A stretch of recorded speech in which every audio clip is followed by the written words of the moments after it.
Kabit mismo ng asawa ni Meiko Montefalco na si Bea ay talagang nilampaso na sa idol Raffy Tulfo in action.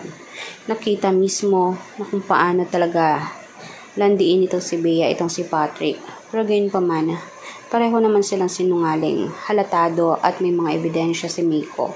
Pero pinapatanggal pa rin naman ni Attorney Gareth ang lahat ng mga post regarding sa mga kabit at sa asawa nito ni Meiko, ang kanyang post mismo dahil nakakasagabal umano ito mismo sa kanyang pagdemanda o sa mga rights na dapat nakunin niya. Gayon pa man, ang kabit ni ito ay talagang lantaran na at talagang walang hiya nga kasi lumalaban siya sa social media din. Halata namang may tinatago at kung yung iisipin sa kanila ni Meiko, mas maganda si Meiko. Morena, entrepreneur, at lalong-lalo na sa lahat matalino si Meiko. Yun lamang ang pinagkaiba o pagkakamali niya ay dahil naging martyr siya sa pagmamahal niya kay Patrick. Nabulag ang kanyang mga mata na lagi siyang niloloko ng kanyang asawa. Gaya naman marami talagang galit sa mga kabet at isa na rin tayo doon, di ba?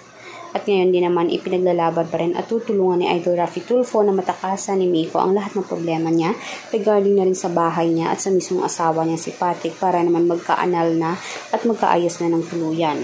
Kaya anong magiging suggestion niyo dito mga kanetesen? Agree ba kayo na dapat ituloy na talaga ang annulment at para wala ng balikan? Sa tingin niyo ba? I-komento niyo ang inyong mga opinion at sagot at huwag kalimutan mag-subscribe, i-like at i-share ang ating videos on public. Maraming salamat po mga kanetesen.